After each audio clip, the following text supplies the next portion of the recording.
This is Special Prosecutor Larry Klayman. I'm the only lawyer ever to obtain a court ruling that a president of the United States committed a crime. For truth. For competition. As a young lawyer, I helped break up AT&T. That's why you have all your cell phones today. For sovereignty.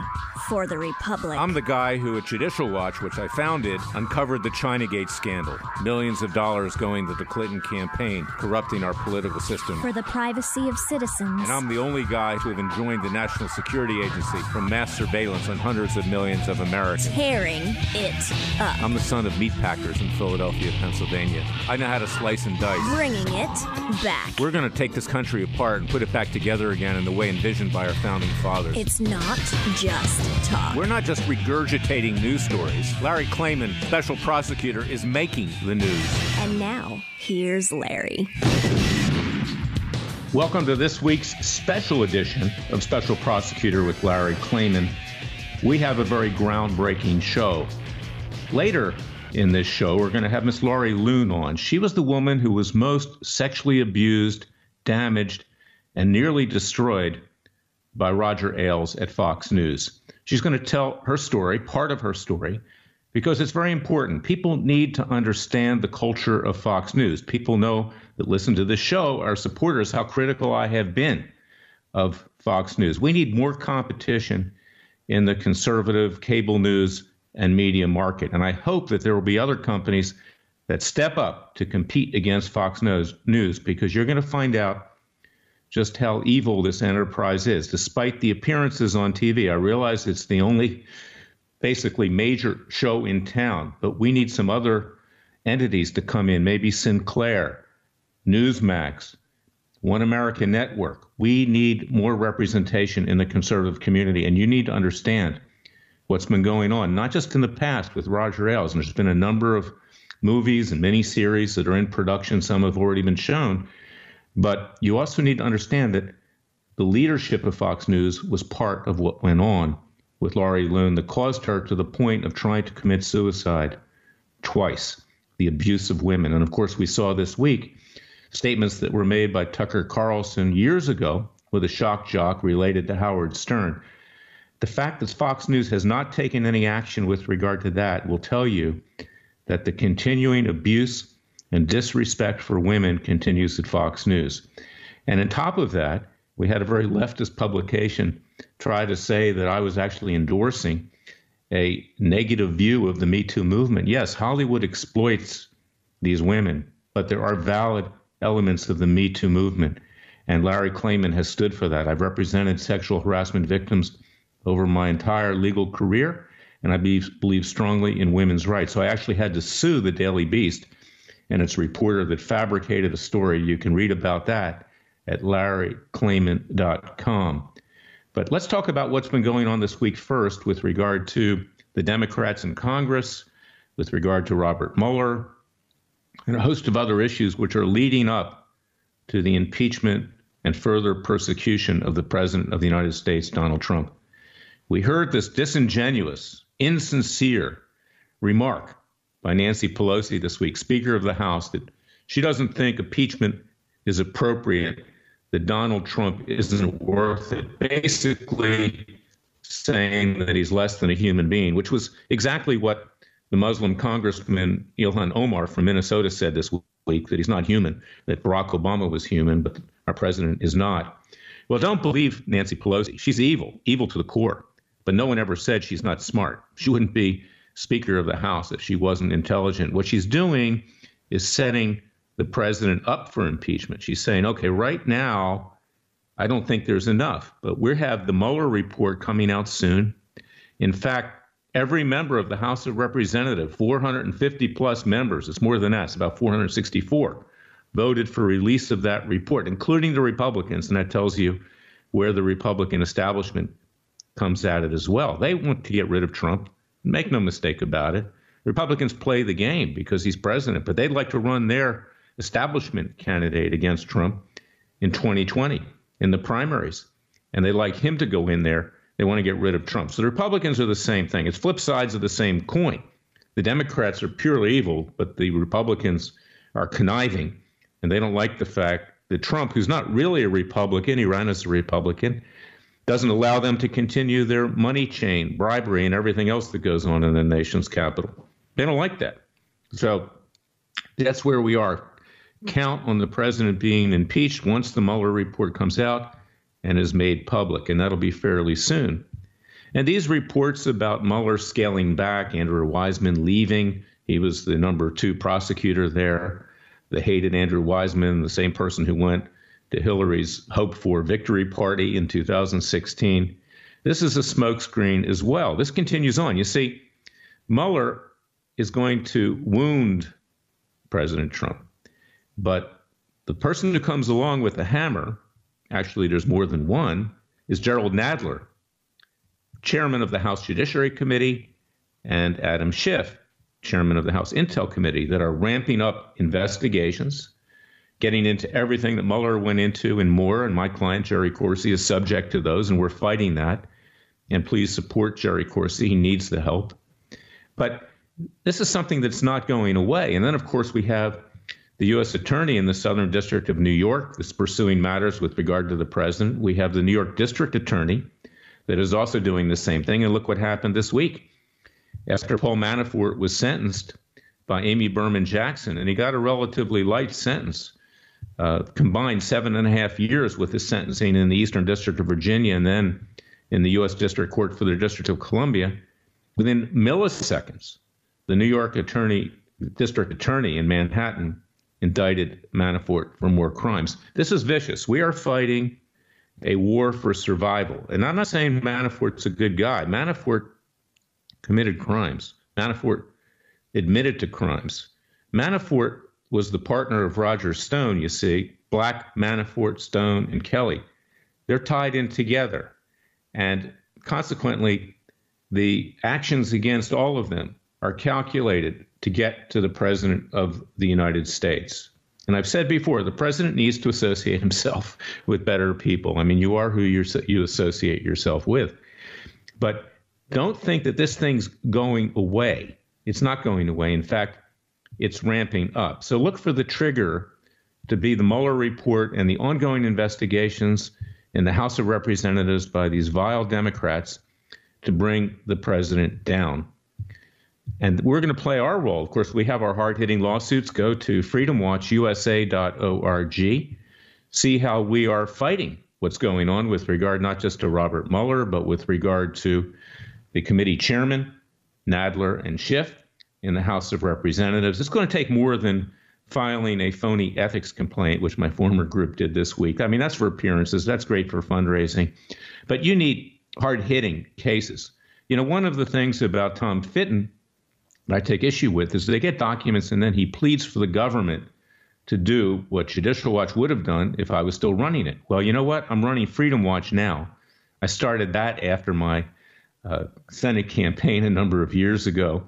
And we actually bring lawsuits to get justice. And our citizens' grand juries are starting this month. And we have our cases with regard to Robert Mueller and also other Democrats and Republicans, frankly, who have behaved dishonestly and are corrupt. We're nonpartisan. I'm a conservative. I'm a proud conservative. I have a libertarian streak in my conservatism, but we're nonpartisan. So go to freedomwatchusa.org. Support us. We need to get bigger. We need your tax-deductible contributions. Now, this is the segue to what we're going to talk about with Fox News. It's not just about the harassment of women. It's not just about the disrespect for women. It's not just about the fact that the current leadership, and you're going to hear about this, Suzanne Scott, who took over for Roger Ailes, she was one of Roger Ailes' cover-up artists, along with Bill Shine, who later got a job as White House communications director at the recommendation of Sean Hannity. He did a poor job, and the heat got too hot in the White House kitchen, and he's now been forced out. He's now part of the re-election campaign of Donald Trump. And this is what I'm talking about. The president, I love the president, but he's got to learn a lesson. He can't have these people around him. He can't have the Shines around him. He can't have the Manaforts around him. He can't have the Stones around him. They're dragging him down. He's got to get a new start and get people in there that are ethical and moral and believe in the rule of law. Well, Hannity is an enabler. I know Hannity going back a long time. He did certain things when I was running Judicial Watch. He went behind my back. to get some of the Clinton women to go on, didn't tell me about it. We were in the middle of lawsuits. Hannity's not an honest person. And this week, he was touting the Covington Catholic scandal, the fact that there was one lawsuit filed against CNN by the lawyer, and I actually commend the lawyer for doing that. But of course, he doesn't want to mention, because I've been critical of him over the years, all the lawsuits that Freedom Watch and Larry Klayman in his private capacity have been bringing against the leftist media. We have lawsuits against CNN.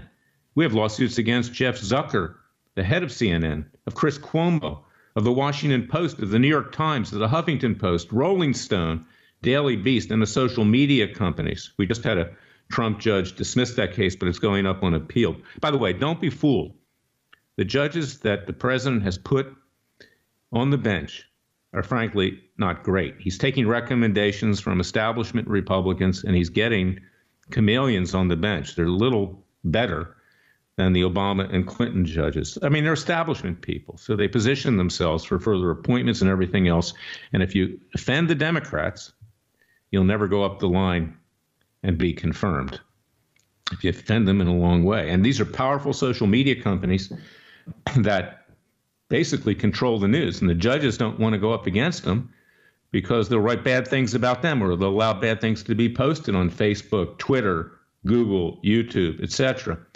So this is what we're dealing with. And this is why yours truly and Freedom Watch have these citizens' grand juries. It's why we have hard-hitting cases. It's why we seek judges who will do the job, who will defend the interests of the American people. In my 42-year career, I can only name 5 who will. That's why I file many, many cases. One of them is Royce Lambert in the District of Columbia. Another one is Stanley Sporkin. There are others too. But I want you to listen carefully to what I have to say with regard to Fox News, because we do need competition. I'm going to be right back with our next 3 segments. A special prosecutor with Larry Klayman and a heroic woman, Laurie Luhn, who's going to tell it like it is.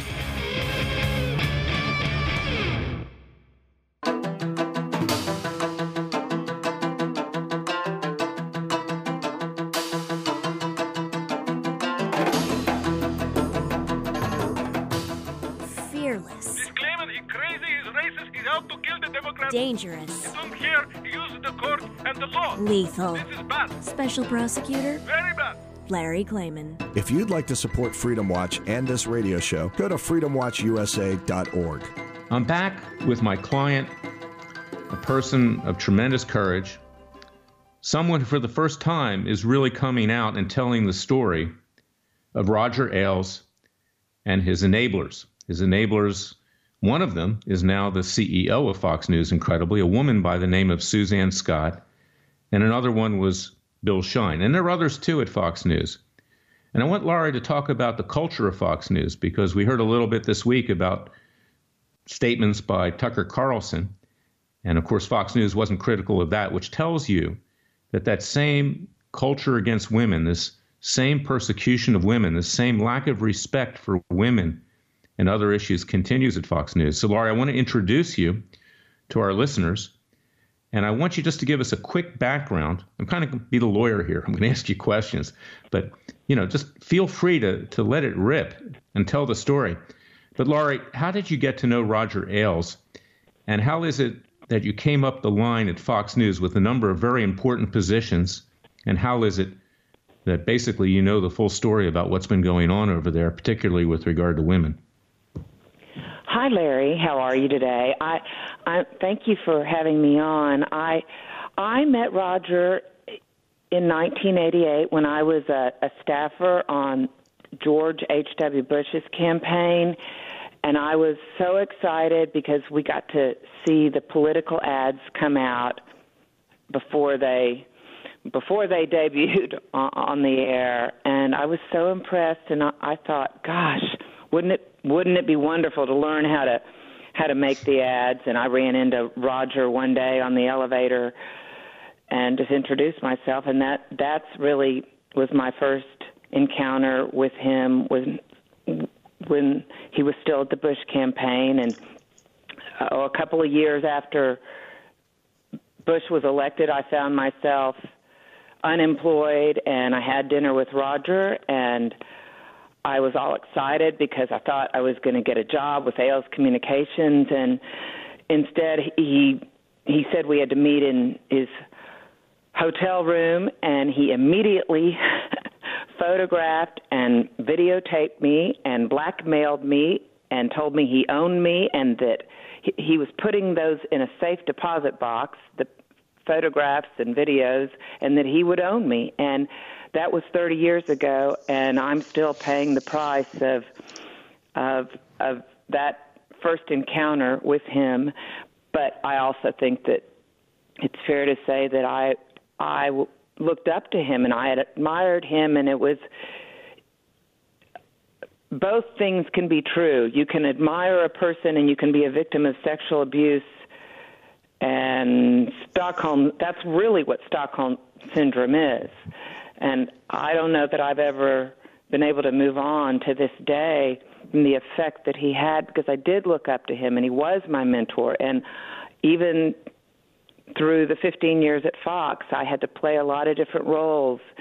And one of the reasons why he seemed to have confidence in bringing me on when he launched Fox News was he thought that I would be good with the guests, and it was very important to have a successful launch at Fox News in 1996. I had worked for Tony Snow on Fox News Sunday, and we were told failure wasn't an option, and we worked very hard to make the guest experience a positive one, and that the guests who came on Fox News would love Fox, and we'd make them feel like they were really a part of something. And I also did events for Fox, so I would include the guests in these events that we had, and everybody always wanted to come to the events. But I loved my years working for Tony Snow and booking segments for him, and I had a great experience in that Washington bureau, building my Rolodex and cultivating my contacts in the days before 9/11. You know, we had some big stories. We had Clinton impeachment. We had the Bush-Gore recount. And I worked on Brit Hume's show, and I learned a great deal. And I worked with some great journalists who really had high journalistic standards. But at the same time, I'd get these phone calls from Roger Ailes or from Bill Shine saying that I needed to go to Washington for a booking meeting. And the booking meetings would take place, and then I was expected to go meet Roger in a hotel room where he would remind me that he owned me. And Laurie, we're going to come right back with the second segment. We'll pick this up in just 1 minute.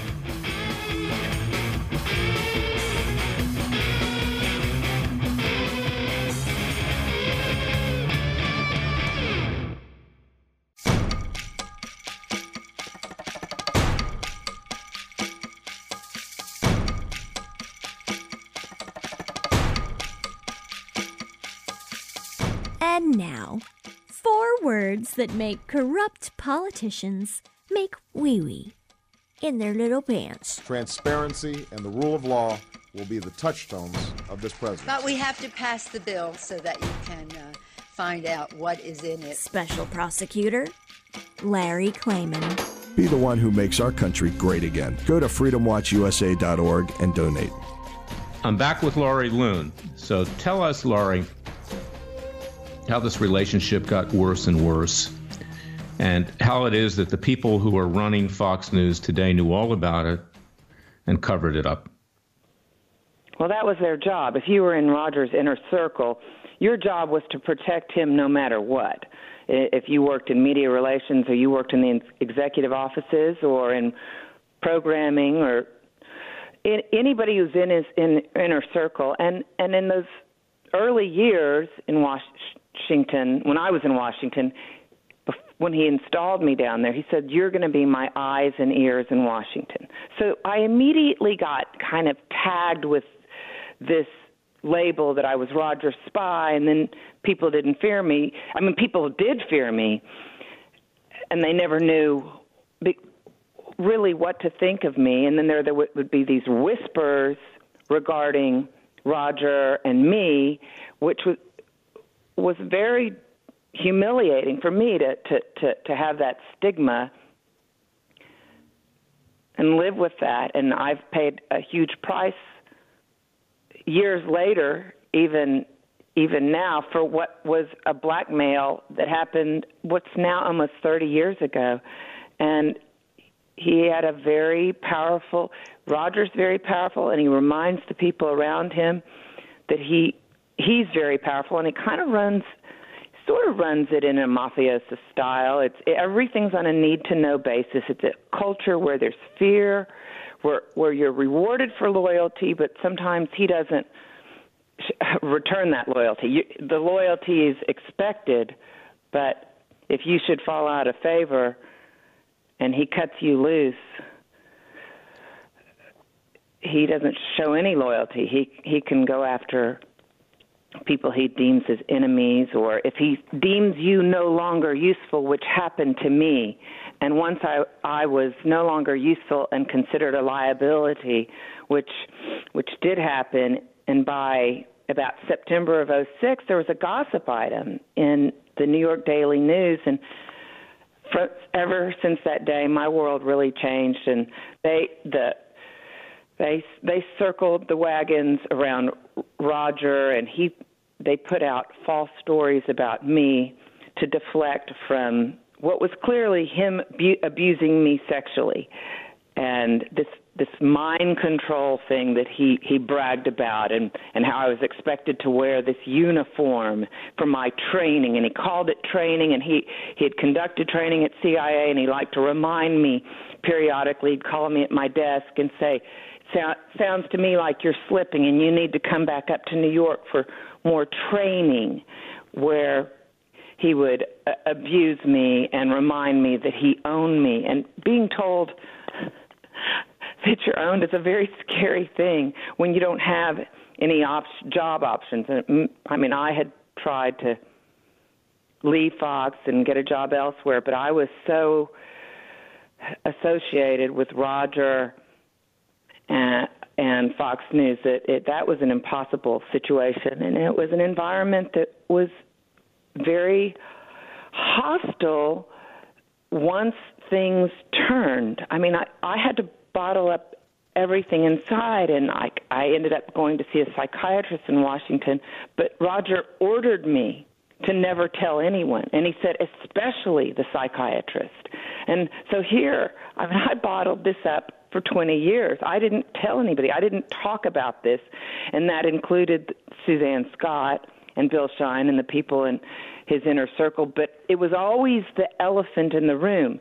So even though I wasn't sitting with them saying, Roger sexually abused me, they absolutely knew what was going on. They'd known from the early days. Suzanne sat outside of Roger's office at the secretarial station because she was Chet Collier's assistant.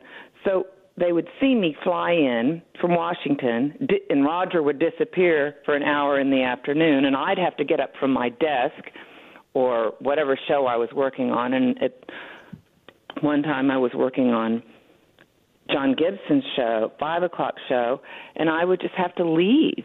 And it was he had total disregard for me and my reputation, that I was an employee leaving to go meet him at a hotel room. And he, as I said, he referred to it as my training, and I was expected to be there waiting for him in black lingerie with a garter belt. And I've never been able to recover from the stigma and the whispers and the malicious gossip and being ostracized by coworkers, and whatever the whim of Roger was at the time with management. You know, you never knew where you were. He liked to keep people off balance. It wasn't just me he did that to, but that was part of his style. You never really knew where you were.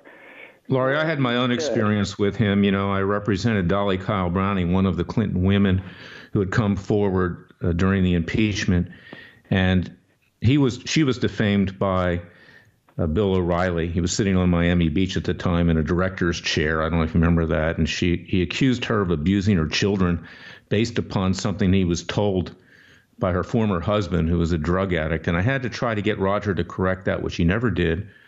Dolly wrote a very strong letter to Roger saying that, she couldn't believe that, they wouldn't clean this thing up, and she was going to write about him in her next book. She had written a book, Passions of the Heart, a semi-fictional account of her relationship with Bill Clinton for 21 years. And from that point forward, Roger basically froze me off of Fox News. I was on a blacklist. Okay. I mean, that you've confirmed when we've talked. I don't want to get too much into that, but this is the culture of Fox News. It's very vindictive. And what was the turning point where everything hit the fan, when all those sexual harassment cases with Bill O'Reilly came out? By the way, Fox News has paid about $123 million to keep him quiet. That matter was and may be still under investigation because it wasn't disclosed to shareholders what that money was for by the U.S. Attorney for the Southern District of New York, which you've talked to with regard to that investigation. But what was it that brought all this front and center where stuff started to come out? And then I want you to talk about how Fox sent your way a psychiatrist and a lawyer, which sold you out. The two of them sold you out and caused more mental pain and anguish.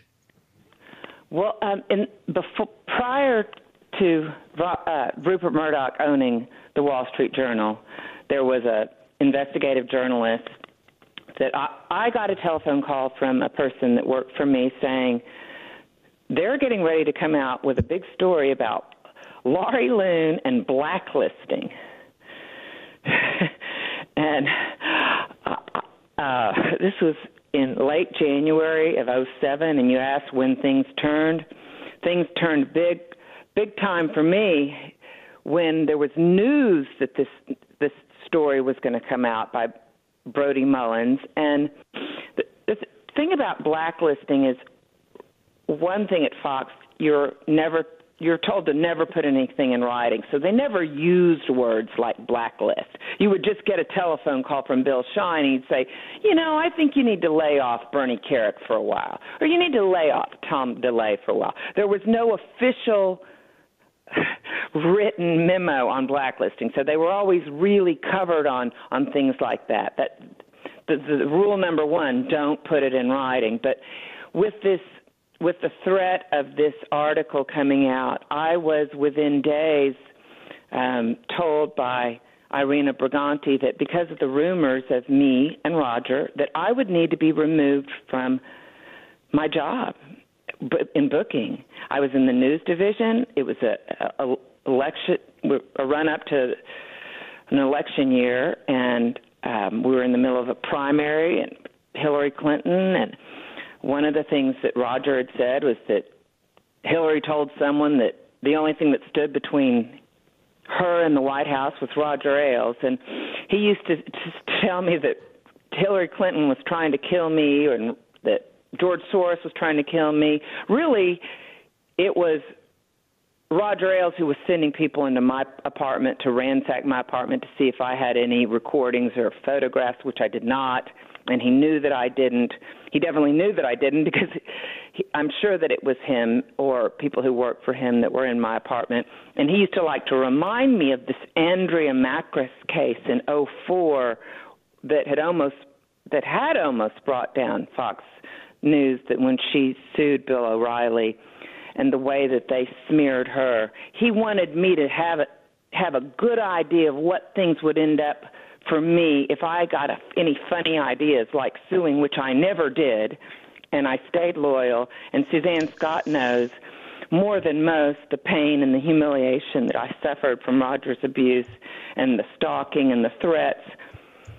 And I think that I am very hurt, even though I spent a great deal of time with her on this, that I don't feel like she supported me in any way. If she had, I wouldn't have been put in a position of being sent to Fox, handpicks Fox psychiatrist. Laurie, at one point you went to see the U.S. Attorney in San Antonio about what was going on at Fox, the illegalities, and you were right. I went telling this assistant U.S. Attorney what was his Eric Holder at his office and said I wanted to talk to him about something important to do with Roger Ailes and Fox News, and and I was in San Antonio because Bill Shine had ordered me out of my apartment. because I was being terrorized and gaslit at this apartment in L.A. after I'd left Washington and under very difficult circumstances. I had been completely isolated and shut out, and my coworkers, no one would even speak to me. And so I call Eric Holder. His office sent me to the U.S. Attorney, where I let it rip. I told them the whole story of what he did and how he made me meet him in hotel rooms, and how it escalated over the years with phone sex, and then how he brought some other woman with him. And I mean, some pretty terrifying stuff that I'd never talked about with anybody. And they sort of had this attitude of run along little girl, and went and got my psychiatrist on the telephone, who threatened me and said, if you don't leave right now, putting you in the psych ward tonight. And what happened was, I left the DOJ, where, remember, I didn't go to the National Enquirer. I didn't go to some big-time lawyer who held a press conference. I went to Eric Holder at the Department of Justice because I thought I was reporting a crime, and I well, you know what, Laurie, this is time to talk about it. Yeah, this is the nature of Washington. I talk about it a lot.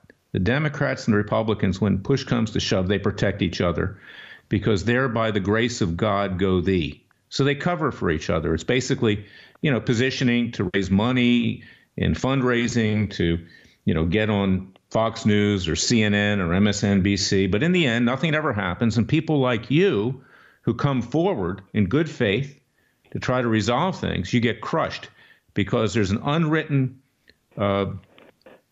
agreement between Democrats and Republicans. We, in the end, will protect each other. Of course, Trump, he's not part of that, because he's really of neither party.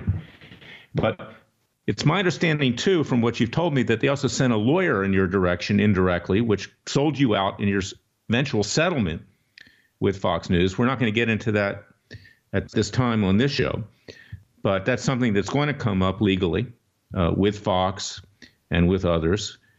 I want to talk about, and we can continue it in the next segment too, is that you have become a source of interest to Hollywood. And there is a miniseries that's coming out produced by Showtime and Blumhouse Television, which actually has you as a main character, played by Annabelle Wallis, an A-list actress. And it's written by someone who distorted your story when you interviewed years ago with him, Gabriel Sherman. So we're going to talk about that when we're back and really take this whole story forward.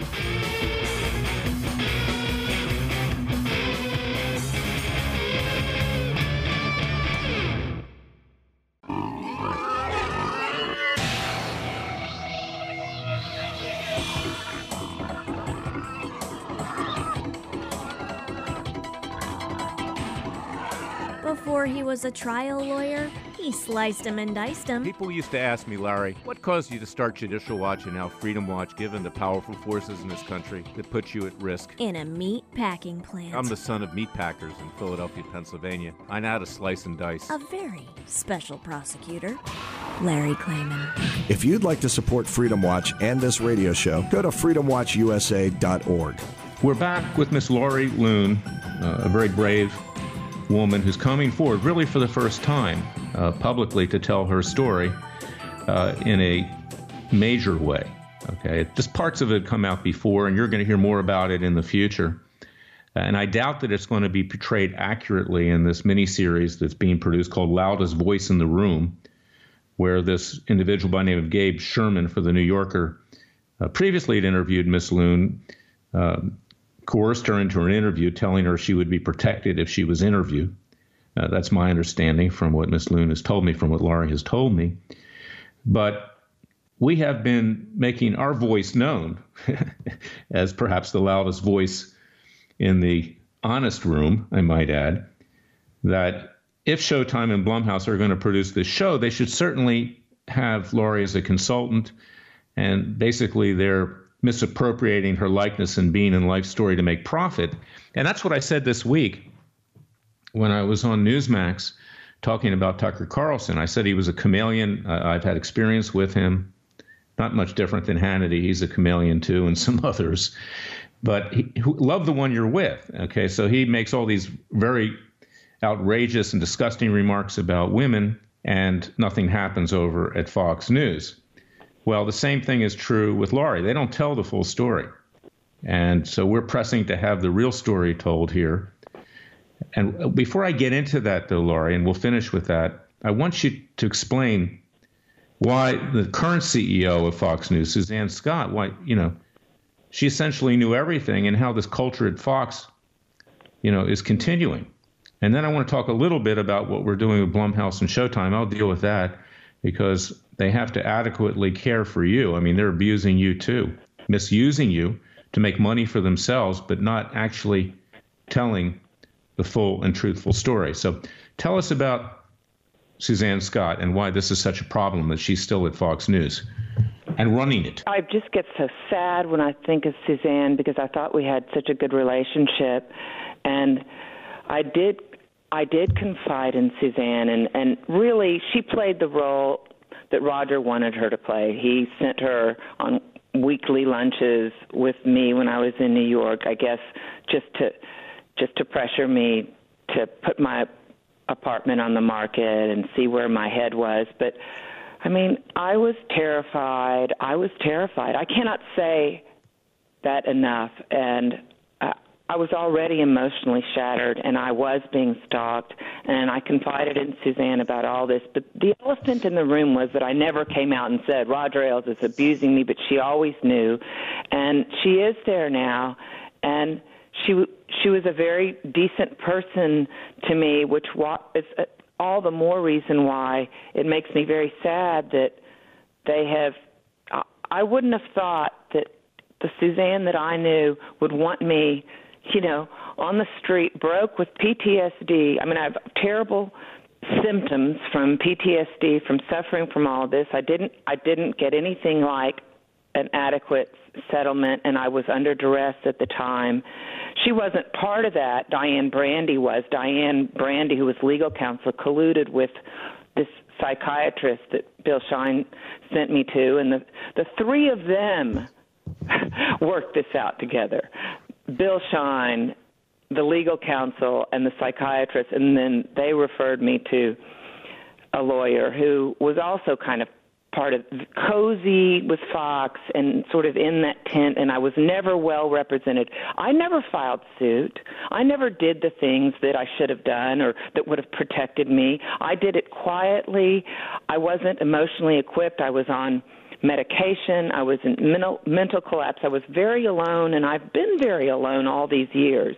You tried to commit suicide twice. I did, and the last time was after I had to read Gabe Sherman's lies about me, where he flat out lies, which is why I can't believe he's monetized my tragedy and sold it to Showtime and Blumhouse without so much as giving me any notice or compensation. We're going to be pursuing that, Laurie. We're going to be out of time shortly. I'm going to bring you back on next week's show to continue this story. But for the time being, this is what's important, is that you're standing up for yourself, you're standing up for other women, you're standing up for everybody in this country. I admire what you're doing.